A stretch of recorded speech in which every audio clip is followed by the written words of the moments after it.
less chair creaking, so that's also nice. That was the main goal. Really? Chair creaking and chiller vibe for me, my own, like, comfort level. Yeah. Since we noticed that after the car episode. Yeah, I decided sitting on the floor is the way to go. Yeah. And also I'm right next to the heater, so it's very cozy. Oh, it's very hot. I feel like I should turn it down. My pillows are leaned up against it, although they're not leaned up against the hot part. Anyway, I'm comfy. Good. And you can see my cute shower curtain. This is a shower curtain. But I have it on my window as a curtain. Cool. Yep. Cool story, bro. Exactly.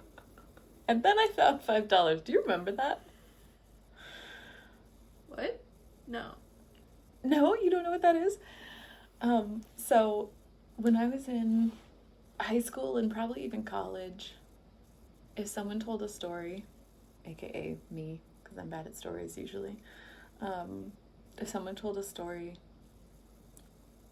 that wasn't interesting or like kind of petered out at the end, they like, again, usually me, would start really excitedly and then kind of be like, and then, so yeah, that's all. Then someone would say, and then you found $5, just to make the story more interesting. That's nice. You never heard that? No. It's really mean and also really My great. stories are always great, so I don't know that. Well, there you go. Never mind. Not mine. I ramble. And then peter out at the end. Welcome to my podcast. Yeah, exactly. I was about to say again, and we decided to make a podcast. Maybe it'll make me better at storytelling. Who knows? Maybe. We'll see. Yeah, I realized as I was saying that I was like this. I just sent you an audio 2 hours ago that I am noticing our progress.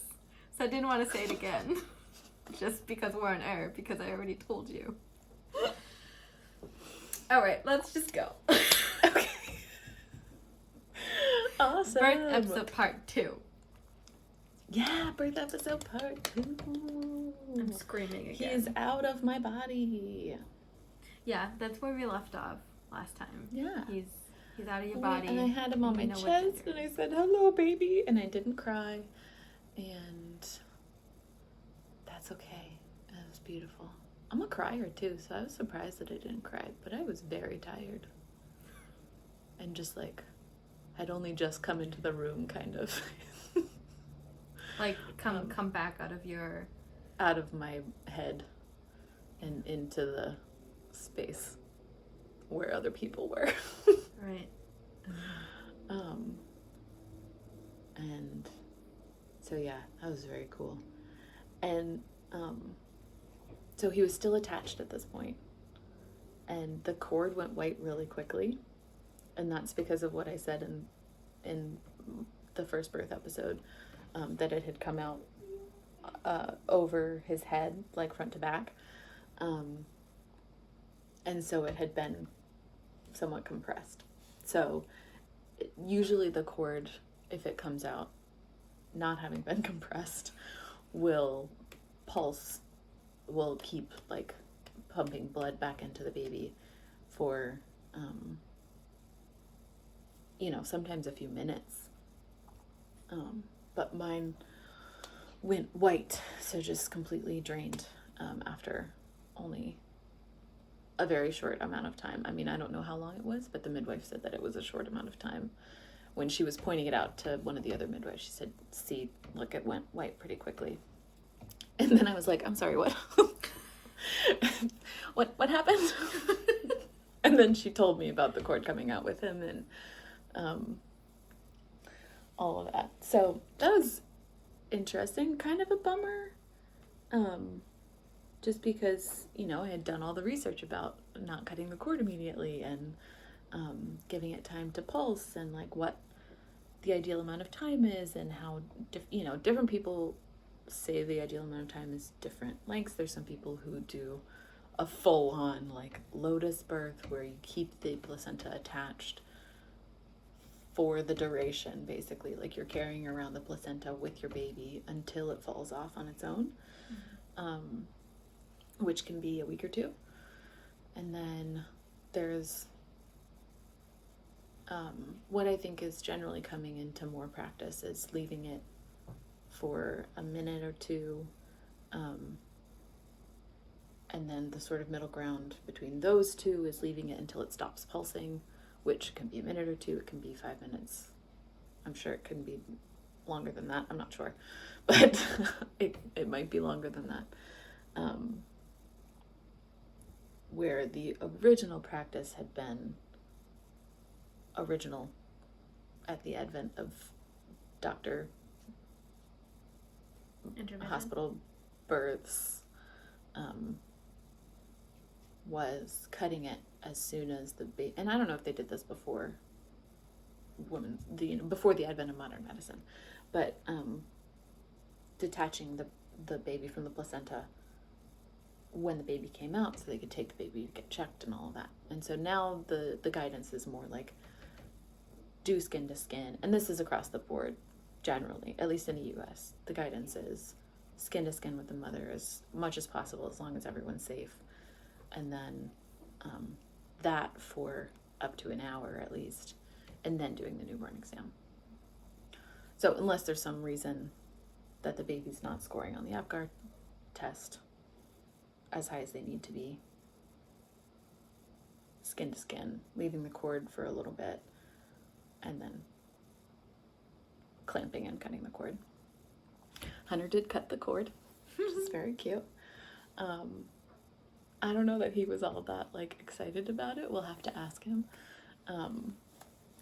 But he did cut the cord, and was it long enough so you did do skin to skin first and leave it there for a little bit, and it was long enough for they caught the baby, they passed him through my legs.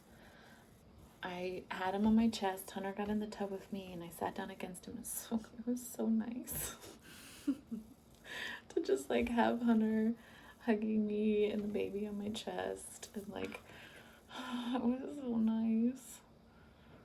And it was just like, oh good, I can stop now. Like, it's such an intense thing. It's such I mean, obviously, anyone who's gone through it will probably know, and then anyone who's imagined it can probably imagine. Like, it's a very intense work to do. And I am in complete awe of people that do it for like 24, 48 hours longer. Like, that is some intense work that those people are doing. And hats off. I feel like it was a very doable length of time for me. And it was intense, and it was tough, and I was really tired by the end of it, but I wasn't like shattered. I wasn't exhausted to the point of tears, which may have also been why I didn't cry. So that's good. So we were there for a little bit, and at some point the midwife was like, can we, I had agreed that if the placenta didn't come out within a couple of minutes, that we'd do a shot of Pitocin to separate the placenta from the uterus and get it going, to induce contractions at that point to get the placenta out. And that is something that helps reduce blood loss, and it just reduces complications with delivering a placenta and the placenta detaching from your uterus. So it induces a contraction, which makes the wall of the uterus, contract and then separate. I'm not a doctor. I don't know all of this is true, but this is how I understand it. Either contracting the uterus causes the placenta to detach, or the placenta detaches and contracting the uterus causes the blood vessels to close and be like squeezed closed, so that you're not just bleeding from this open wound where there used to be something attached. And I did lose some blood. I think I lost a normal amount of blood. She quoted a cc at me, but I don't know how many cc's it was. It wasn't too much, so that's good, which is the important part. Because for anyone that doesn't know, you are generally going to lose some blood when you're giving birth. And I think it's mainly from the placenta detaching, because the placenta is like got lots of veins and stuff in it, so it can get blood from the body and send it on to the baby, or get the stuff out of the blood and send it on to the baby. I don't actually know how placentas work. They're very cool. You grow a whole extra organ in your body. I know, when right? you're pregnant with a baby. The placenta is an organ. Yeah. And you grow it from zero. It's bonkers. So anyway, got my so first, I asked her for a little bit more time. So it's like, can we wait a little bit more? Because I was just like really enjoying this time where I was like spooning with my husband in the tub, hanging on to my baby. The tub was gross. I didn't really notice, but it was full of stuff. He had apparently pooped on his way out, so he got his first poop out. Wow. On his way out. Did you poop in the tub at all? I don't know. I think maybe. I felt like Hunter will tell us in his version. Hunter will tell us. Well, he said that he thinks he saw some poop, but he's not sure. Okay. And they're keeping everything clean back there anyway. My midwife told me a very funny story that we may tell at some point about somebody pooping during birth. But yeah, it was great. But now we want to know.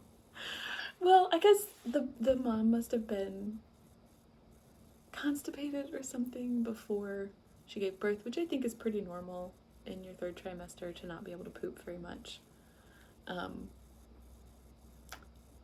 So the gates were opened during her birth. And the midwife was saying, like, usually we'll get it out of there and throw it away, right? And so she was doing this and she was throwing it away, and the lady kept pooping and she was throwing it away, and she kept pooping and she was throwing it away, and eventually she just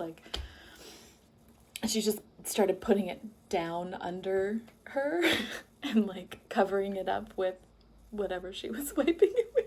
Just like kept coming and kept coming.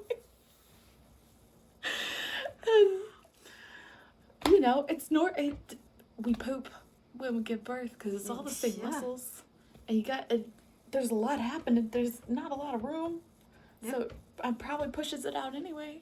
Yep. It's very normal, but apparently this is an exceptional amount.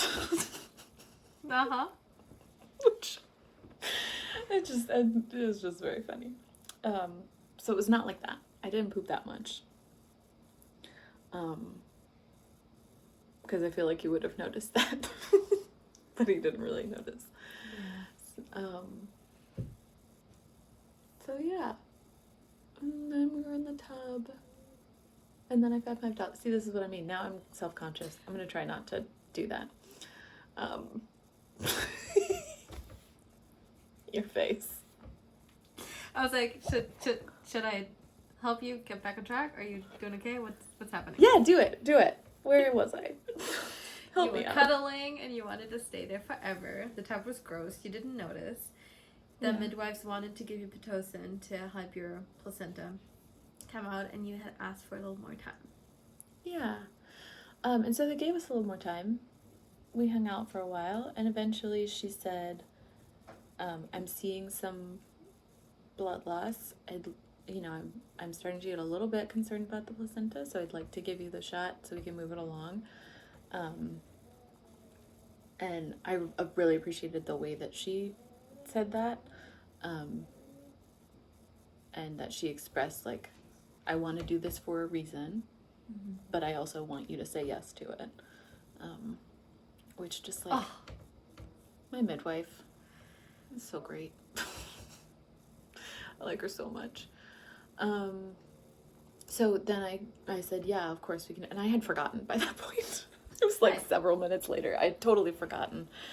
And so I was like, yeah, of course. I mean, I'm down. I just forgot. I was enjoying myself. So they had Hunter get up and take his shirt off and take the baby so that they were doing skin to skin while I was delivering the placenta. They gave me a shot in my leg. I don't even remember feeling it. I may have, I may not have, I don't remember. And then I stood up and they said, squeeze like you're pushing again. I could not remember how to do that. Yeah, I was gonna ask you that. I assumed that my pelvic floor was just exhausted. And that's what I wanted to say during the birth. And I'm so bummed that I didn't say it, so I'm gonna say it now. Here we go, we're going on a tangent. We're going back in time. Rewind to when I was pushing. The best thing that hypnobirthing did for me, I mean, the thing that I recognize would not have come from anywhere else in my birth preparation, was practicing relaxing my pelvic floor. Mm-hmm. I'm starting to do Kegels. You do Kegels, and you're told that you have to do Kegels and all of that. But practicing relaxing my pelvic floor was so powerful while I was giving birth. Having done that practice, having felt what it feels like so you're supposed to practice while you're on the toilet, doing a numero tuno. That was not Spanish. That was embarrassing. What did I just say?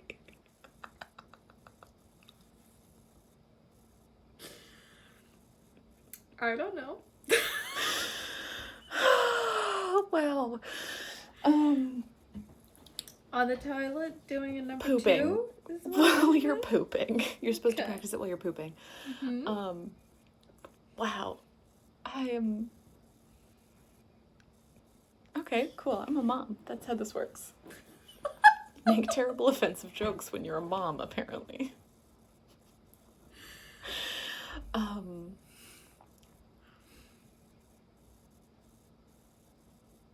Reeling. I'm reeling. We're coming back. You're supposed to practice it while you're pooping. And to know what it feels like to have something, like to have your, I'm trying to remember what the name of the muscle, like when you are having a bowel movement, the muscles moving your bowel movement along are not voluntary. Like, you are not using those muscles. You are engaging your pelvic floor in response to involuntary muscle movement that's happening in your bowel. Mm-hmm. And the same thing is happening in birth, right? Like, contractions are not voluntary. You are not choosing to have a contraction.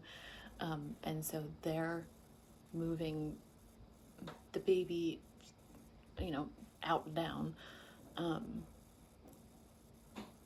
and relaxing your pelvic floor actually helps to facilitate that. It means that you are not working against your contractions, and you're letting the baby move as your body is moving it. Mm-hmm. And so feeling what that felt like and practicing feeling what that felt like was just, it was something that I thought of actively every time I was having contraction while I was pooping, while I was pushing. And I didn't as much use the down breathing as just vocalize, which is kind of like down breathing because you're just breathing out the whole time. But I absolutely found that practice invaluable. Like, it was so big in my whole pelvic floor situation. Cool. Yeah. So, but my pelvic floor was still exhausted and like stretched out and was like, what did you just do to me, basically? And so they told me to push, and I was like, I don't know where those muscles are because it doesn't feel like they're there. And so I kind of like, I think I don't know, but the placenta came out. So good. That's the main point. It plopped into the little tub they were holding under me. I got to see it. It looked cool. I was standing. Yeah, they had me stand up. And,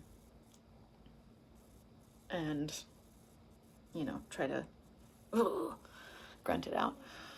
And it fell into the tub under me, and they took it to wherever they take placentas. They have, I don't remember what happens to them, but I had decided that I had already done my quota of research for this pregnancy, and my quota of finding providers for this pregnancy. Yeah. And to a certain extent, my quota of out-of-pocket expense, because my midwife was not covered by my insurance. But, at that point, having my placenta encapsulated or processed in some way wouldn't have been, like, a huge expense comparatively. But again, in terms of research and making a big care provider decision, I was at my quota, I was at my fill, so I decided not to do anything with my placenta this time around. So they took it off into happy placenta heaven, and I got the shakes. I got really shaky, like full on, full body jitters and shakes. And I'm not sure if that's a Pitocin after effect or just a thing that happens after birth. I don't know. I've heard people talk about that quite frequently. Yeah. Totally makes sense. That it would just be a thing that happens. But I got super, super cold, and it was shaking, and then it felt like shivering because I was super, super cold. And so they took me over to the bed, and they put me in this, like, they put a Chex pad under me so I didn't bleed everywhere. And they gave me a big old blanket, and I think Hunter was already in bed, and they have these big, amazing queen-size beds that are so pretty. And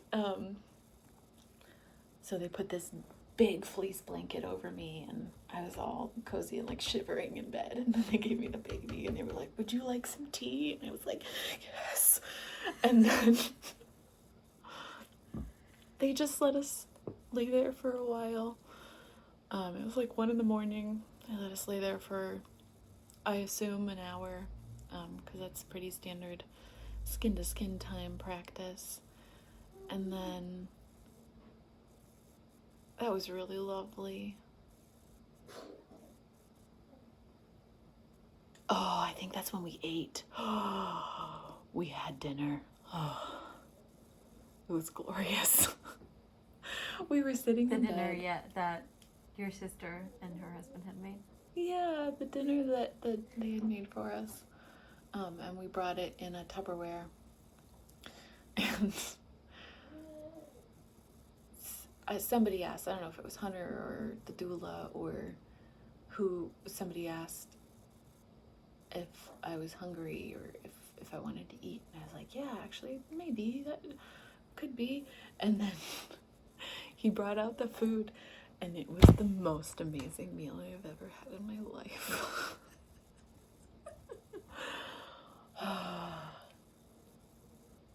I'm imagining you just ravaging. Yeah, no, it was one of those situations where we were sharing the food. Megan, that's very close to the microphone. That might be uncomfortable for whoever's listening. You're on the chair, your hands. I'm sorry. Also, while we're there, can you check your recording, please? Yeah. Still recording. You're doing a lot of clapping and... I know, I'm just feeling enthusiastic. I know, I didn't want to take it away, but just... Okay, continue. He ate, and it was amazing. Yeah, it was incredible. It was amazing. And I think then I had some of my labor snacks too, because it was one of those situations where we started sharing food, but like we were too hungry to be good at sharing food. So I was like getting in there and being like, well, I have to get in there before he gets in there so I can get the food because he's going to take it from me. Oh my god. Oh, it's totally unreasonable. We did that one time with ice cream. We didn't have enough money for us each to get our own ice cream. So I remember that story. We got one to share, and it was literally like we were counting the other one's licks and trading the ice cream back and forth as we were each having one lick so that we shared the ice cream fairly. It wasn't quite that serious. I don't think that was such a memorable experience. I don't think we've gone there since. But yeah, so we ate food and we hung out and just had the baby on our chests, and it was incredible. And then they came back in and they were like, hey, is it okay if we do the newborn exam now? And so they took him and they weighed him. It was right at the foot of the bed. So we were still lying in bed. They brought in their cart with their scale and all of their, measuring implements. And they measured his head circumference, and they measured his weight, and they measured how long he was, and they measured, they got his blood oxygenation level, and they checked for heart arrhythmia, and I think they did everything that the hospital usually does, except for bilirubin. I don't know if that's part of the newborn exam, but they didn't check his bilirubin levels. I feel like that's got to be the next day or something. Tell us if you know. And they didn't do a hearing test, which turned into a saga. We ended up having to drive an hour and a half in a different direction to go to a hospital. And it took forever to get the appointment, and then it was just a hot mess. But anyway, they didn't do a hearing test, and they didn't do a bilirubin check that day. And I know the hearing test is part of it, but I don't know about the bilirubin. So yeah, they did a normal. He was big. I think his chest was wider around than his head, which is not normal. What? But he was big. That might have been why I heard that crack when he was coming out.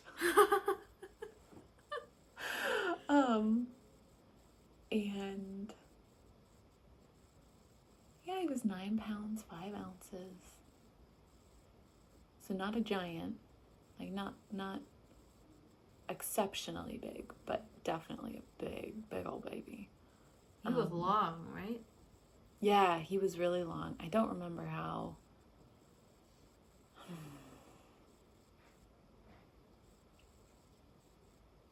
I think he was 21 inches. That's okay. Somewhere around 20 inches. He's just big. He was a big baby. And then they checked my bleeding. And they had me go to the bathroom for the first time. She was like, before I leave you for the night, I need you to pee.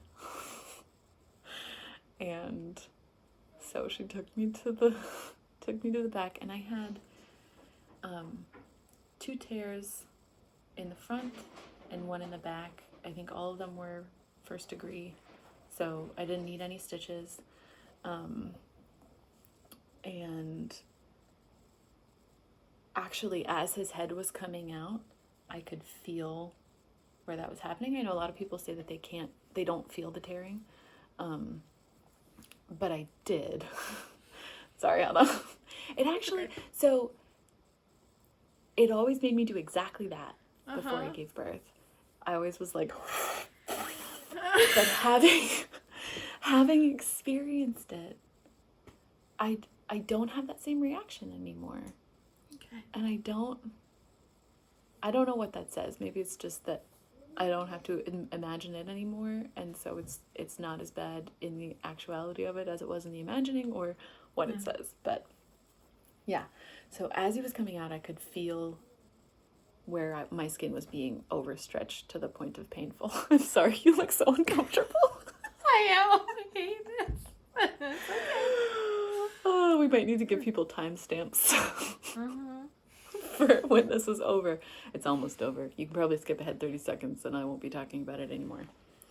But so since I could feel it, and my midwife had my perineum on lock. She was like up in there holding it together. I could feel it the whole time I was pushing. Like, I was like, she's got that thing like clamped together. She is not letting anything come apart back there. And so since I was like, well, she's got it going on back there, but I could feel it really painful in the front. And so I actually reached down as his head was coming out and I pushed it to the back. And so I think that may have spread out the pressure so that the tears up front weren't quite as bad. And I tore in the back a little bit, which may not have happened if I didn't do that. So I don't know, but it was what I needed to do at the time, and it happened. Yeah. So then at this point she had me go back there and pee. And the painful part of peeing is the pee getting on your broken skin, right? Because pee is relatively acidic. Especially when you haven't been able to keep a lot down over the past 6 to 8 hours. Oh my god. So it hurt a lot. Did you have water that you spritzed on there while you peed? Yes. So she handed me my squirt bottle and she was like, spray this on your vulva while you're peeing so that, you're cleaning yourself while it's going on. And like watering it down, right? Yeah, exactly. You're basically cleaning the cuts as you're peeing. You're getting more water in there so that there's less urea going on. So I did some singing in the bathroom. That was some high pitched noises I was making in there. So I'm glad I only had to do that once that night. And it was so much better the next morning. Like, that was by far the worst it was the entire time. Like, it was much, much better the next morning. Again, I'm sure that's because they were fresh and they weren't that bad, so they were able to heal already a little bit by the next morning. But yeah. Did you do any, like an infused pad with something that would already help the... Yeah, I think they gave me a padsicle. I don't know if it had anything on it, but it was frozen. And at that point, I was so hot. Like, I had come out of the tub and was shivering. And then they got in bed and put this big fleece blanket on me. But over the course of the hour when I had the baby and we were eating and doing skin to skin, I had gotten incredibly hot. Like, I didn't even barely want the sheet on me. And that's actually the way we stayed all night, and I continued to be incredibly hot for a few weeks,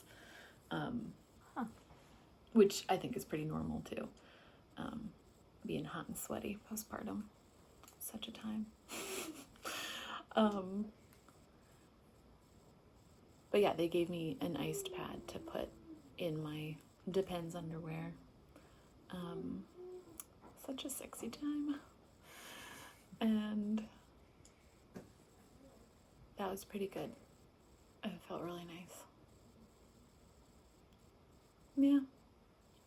I'm trying to think what else we did before we went to bed. Did you shower? No, we had picked one of the birth rooms had a shower and the other one did not. And we had picked the birth room without the shower because it had the swing in it, and I was very excited about the birth swing. Did you use it? Didn't use it at all. No, not at all. I mean, one, I was only at the birth center for an hour and a half before my baby was born. Right. So there wasn't a lot of time to try different stuff. And by the time I got there, I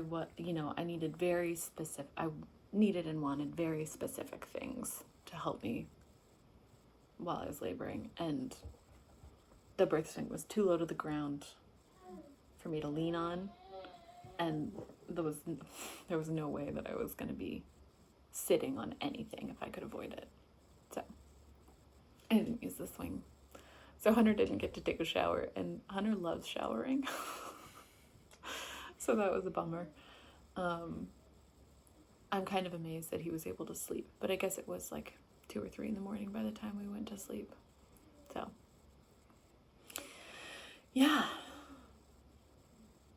The only other thing that I wanted to talk about was when they were doing the newborn exam, they said, he's got a tongue tie, but it's pretty minor, and we can snip it right here if you want to.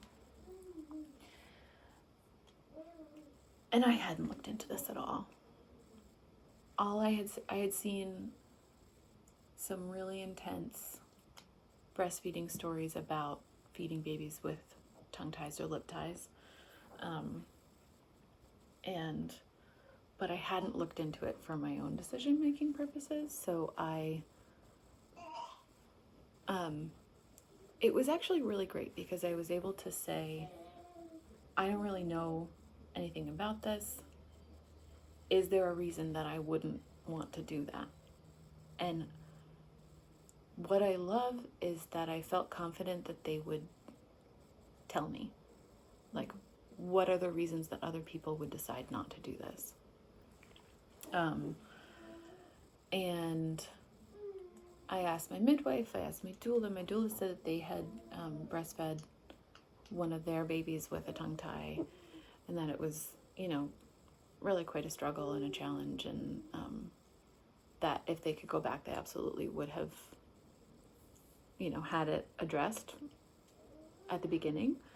And I don't know if they didn't know about it or if they decided not to. They didn't share that part of it, but so I ended up having them do that. The funny part was, it's just they snip through there's a piece of skin that connects your tongue to the bottom of your mouth. And if you have a tongue tie, that skin is grown out to the point where it restricts how far your tongue can go out of your mouth, which is a part of getting a good latch. So you want the tongue to be totally over the lip and on the nipple to get a good latch. And if you have a tongue tie, sometimes it's restricted how far out your tongue can go, and therefore it's harder to get a deep latch on the nipple because of that restricted movement.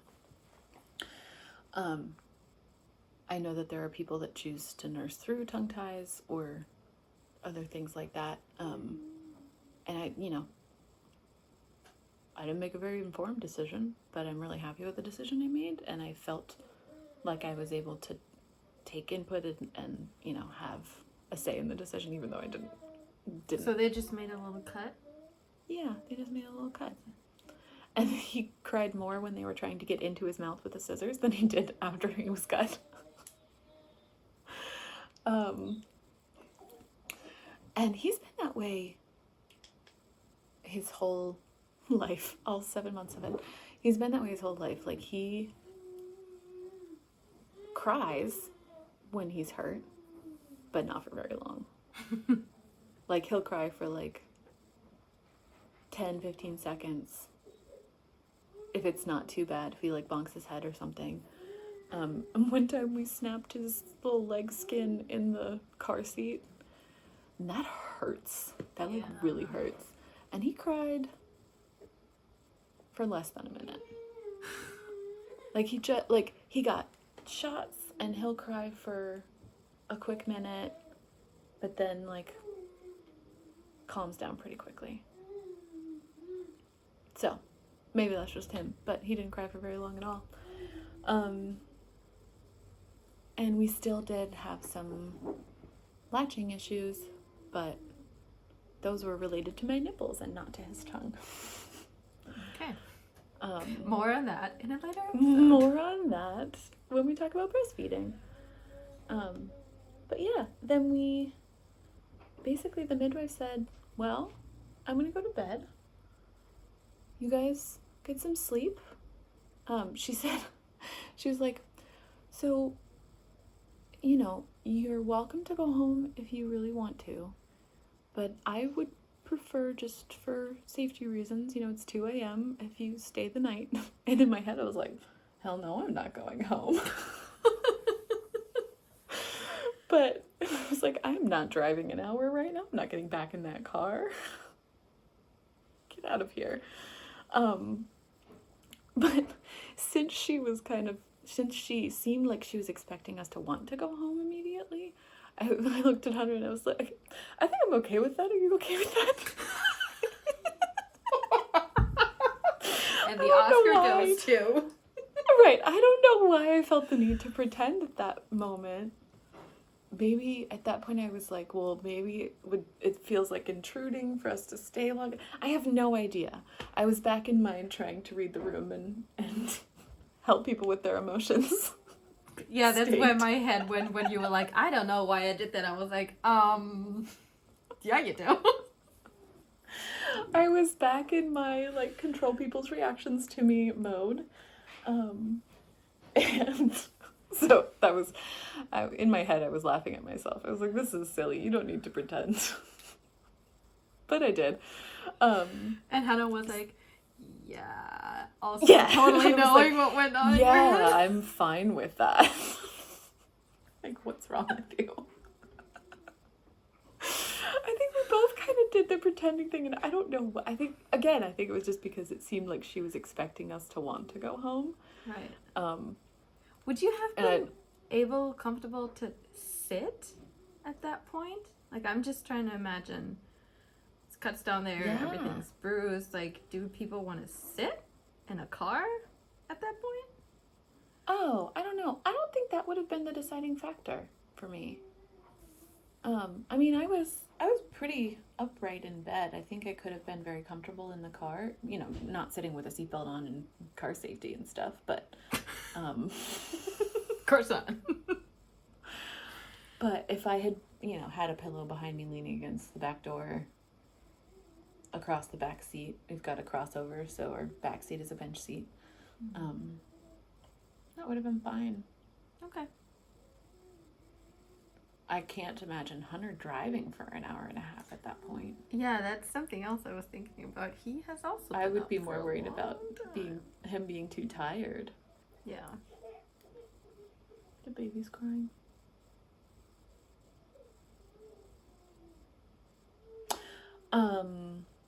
So you stayed. So we stayed. We were like, yeah, that's fine. Again, it was like 3 a.m. by this point.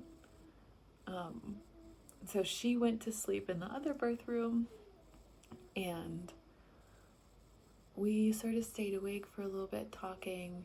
The baby was still naked on my chest. She had told us where the bassinet was and like where the diapers were. We didn't use them. So I ended up just like kind of dozing with the baby on my chest. And we did try to latch a little bit, and that kind of worked. Like, he was pecking from the minute he came out. Like, he was trying to peck to find, because he was hungry. I mean, again, he was a big baby, right? And big babies can also have low blood sugar when they come out. So he was probably really hungry, and I did manage to get him on for a little bit. But it messed up my nipple a little bit, and he wasn't on there for very long. But he ended up falling asleep, and he slept just fine. But by the morning, I think they woke us up at about 8. He hadn't peed, that I could tell, and he hadn't pooped. So, we did get him to latch before we left, and he was able to nurse pretty well before we left. So that was good. And she ended up my midwife helped us to get attached to each other, helped in the latch, and then also ended up giving me a nipple shield, which was incredible. And like made the whole first few weeks of nursing, I imagine it would have been so much harder if we hadn't had that nipple shield. And he did great with it. He latched on so much better with that, and got plenty of milk, got plenty of colostrum, got back to his birth weight and everything. So that was a lifesaver, and it helped to draw my nipples out. So now those things are out and proud, ready to go. I can't wear, well, I don't know if you can see them right now, but I can't wear thin shirts if I don't want people to see my nipples.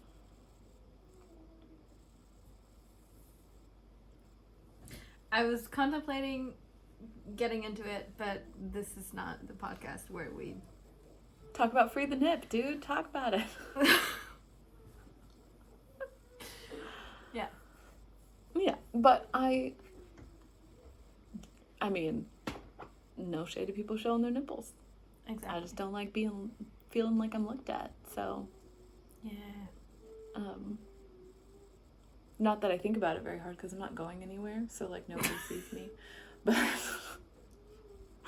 I did notice one time when I was wearing a thin bra and a thin shirt. I'm like, oh, there they are. You go, girls. Hello. Nice to see ya. But my nipples were pretty flat when I started breastfeeding, so that was helpful with that. And then we put this tiny little creature into a car seat, which was very difficult. I didn't want him to be away from my body. He's crying a lot. I was so, I didn't feel this is so funny because I had so many imaginations about how I was supposed to feel once he came out. And I didn't feel the way that I imagined I would feel, but I also didn't want him leaving my side. Like, if he had slept in the bassinet, I would have been awake the whole time. So yeah, throughout the night we didn't put him in the bassinet and we didn't put a diaper on him. And they came in the morning and were like, so how'd it go? And she lifts up the covers and she's like, oh, he's not wearing a diaper. And I was like, no, I didn't put one on him. She's like, he didn't poop on you? I was like, oh, I don't know. For some reason, I thought that she had said he pooped on me. And I was like, oh, I guess he did. She's like, oh, no, he didn't. That's good. Great thing I think she was worried about her sheets. Oh. Because I would imagine meconium is a terrible thing to try to get out of sheets. Yeah, probably. Yeah, so that was exciting. But yeah, I didn't want him to leave my side, but we had to put him in the car seat. We put clothes on him, put a diaper on him, put him in the car seat. And then we went to the drive-thru at Panera and got breakfast. Oh, it was so exciting. I had a muffin. I had a bagel. Oh, I had a cinnamon bagel. I hadn't had carbs in months. It was amazing. Because of the gestational diabetes. Good for you. I had been really, really good. Well, let's not call it good. I had been really consistent in my restriction of carbs. And I am very proud of that looking back. I did not enjoy it. I was not happy about it. And I had a lot of feelings about it that I think we're planning to talk about gestational diabetes, or like, yeah, almost gestational diabetes. But yeah, I had not had a bagel.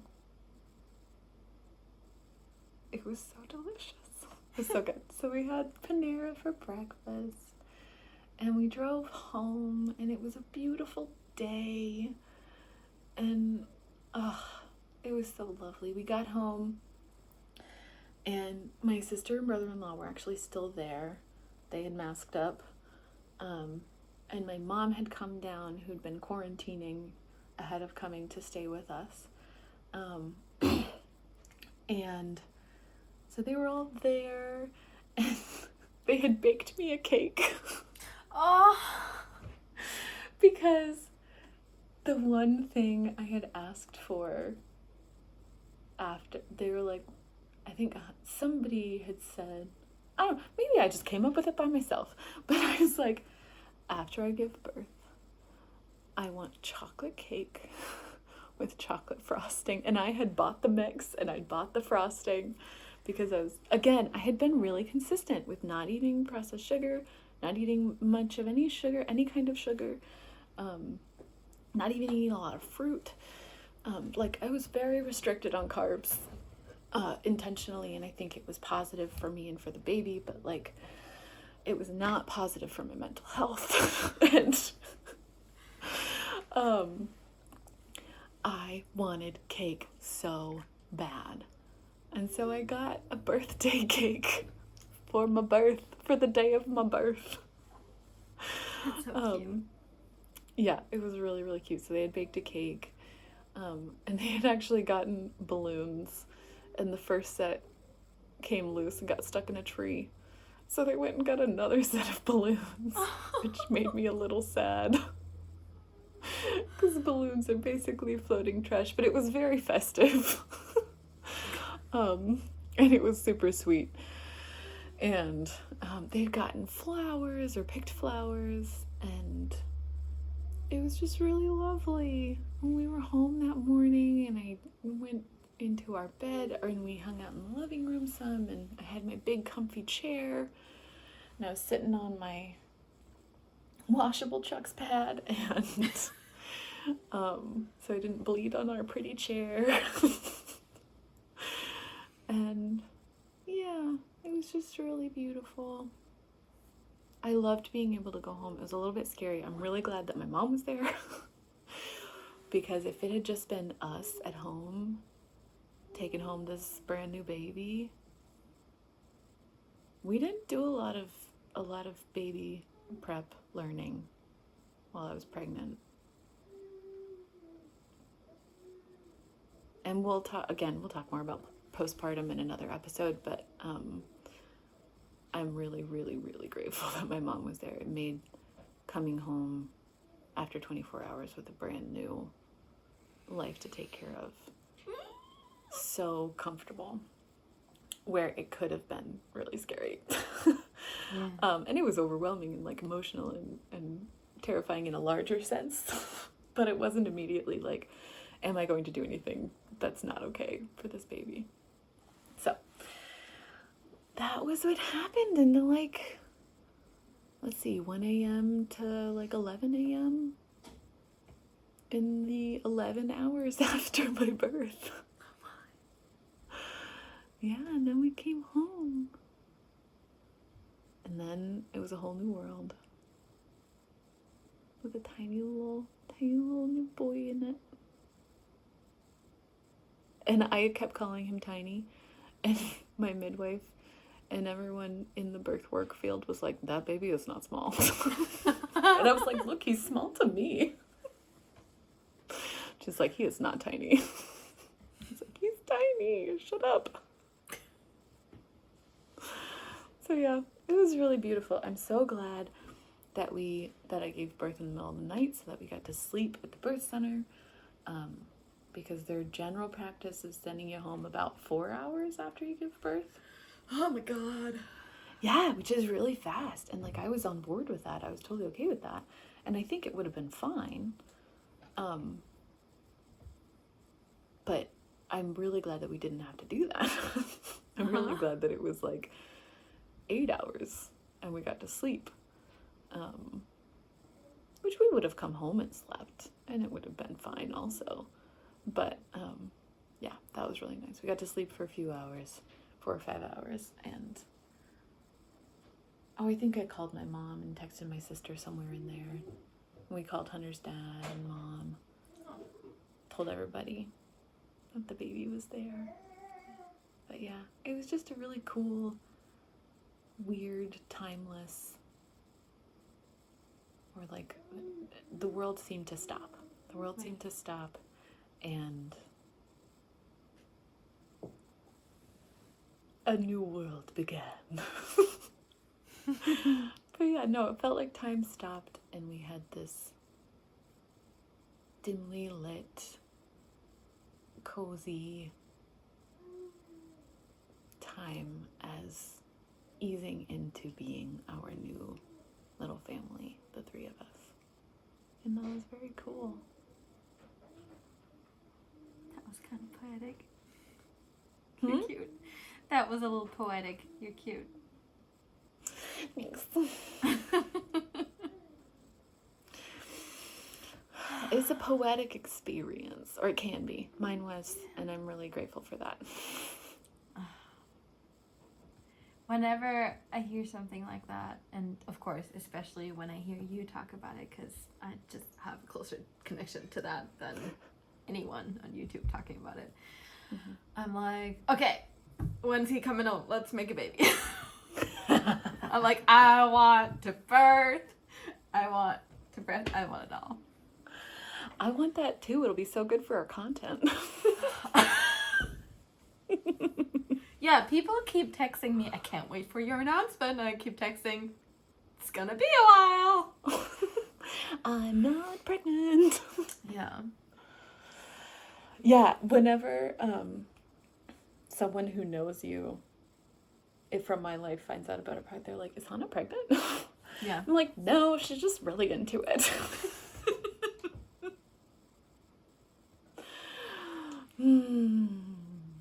And I can't wait until I can say, yes, she is. Me too. I mean, no pressure, no rush or anything, but I know. I'm very excited. Me too. It's gonna happen this decade. I can tell all of you that much. This decade. That's the plan. Yep. Good. This decade. Well, before I turned 40. Probably, yeah. That's the goal. That's usually the safer option. There's plenty of people that have healthy pregnancies and babies in their 40s. Yeah. But, yeah. Still statistically safer. Mm-hmm. Yeah. That was just me saying I'm not willing to give you a more precise... No, I I know. People out there, a more precise time frame than that. It is in the plans. Yes. At a point. At some point. In the future. Exactly. All right. Yeah. This was beautiful. Yeah. I mean, thanks. Yuck. It's okay for you to agree. Hmm? That was okay for you to agree that you also liked talking about that. Oh, I did like talking about. I liked remembering it. That part, I don't tell as often. I will say I feel like I sounded like I had told my birth story 17,000 times, because I kind of have in the last episode, but I don't talk about this part as much. So it was fun to have to go back and remember it all and think about it. So it was fun. Yay. It was such a cool little, like, hazy moment. Cool. And now I'm really curious about the postpartum episode, like talking about the first days, the first week. I know you're so into postpartum stuff. I am, yeah. What I want for the postpartum stuff is for you to just ask all your questions, because I feel like you have all the questions about postpartum, and I don't have a cohesive narrative, generally speaking, but specifically about postpartum. So I can't wait to know what you're interested in knowing, and the things that you're wondering about that I didn't even think about. Ooh, now I'm curious. Yeah. Okay, but we're gonna leave it here. Wrap it up. We didn't really check in at the beginning of this episode, did we? Nah, but that's because we just recorded the last one yesterday, so Yeah. we're pretty caught up on ourselves. I just asked that because I want to know what you're doing the rest of the night. Dinner. Mm-hmm. And since it's Wednesday and we're airing an episode tomorrow, I'm gonna finish up getting all of that set up. So at midnight, your time, Eastern Standard Time, everything can go live. That's awesome. Thanks for doing that, buddy. You're welcome. I enjoy it, except for the subtitles, but everything else, it's really fun. I enjoy it. Yeah. Hannah's working so hard to make all this happen, and I'm super grateful. You're cute for saying that. Thank you. So give our podcast a 5-star rating, because it will 100% make her day. Look at you! What a segue. I didn't even realize you were building that up. I Great wasn't. job. I mean, it just happened. Oh, good. I realized what I could ask people to do. I was trying to figure out a way to ask people to appreciate you. And that will literally make her the happiest ever. So if you want to go and give us a 5-star rating or subscribe to our YouTube channel. Or both. No pressure. Or both. That would be an A+ 100% way to help me thank Hannah for all the work that she does to get our podcast out. Yeah. Woo-hoo. All right. And with that, I think we should go. Definitely. We'll talk to you next week. I don't know about what yet, but... Oh, what a thrill. We'll find out. Just wait and be surprised. Okay. Something probably baby or pregnancy related, I would imagine. Yeah, I think so. Oh, okay, cool. Yeah, let's do that. So, one of those things. Stay tuned. Okay. Bye. Till next week. Bye.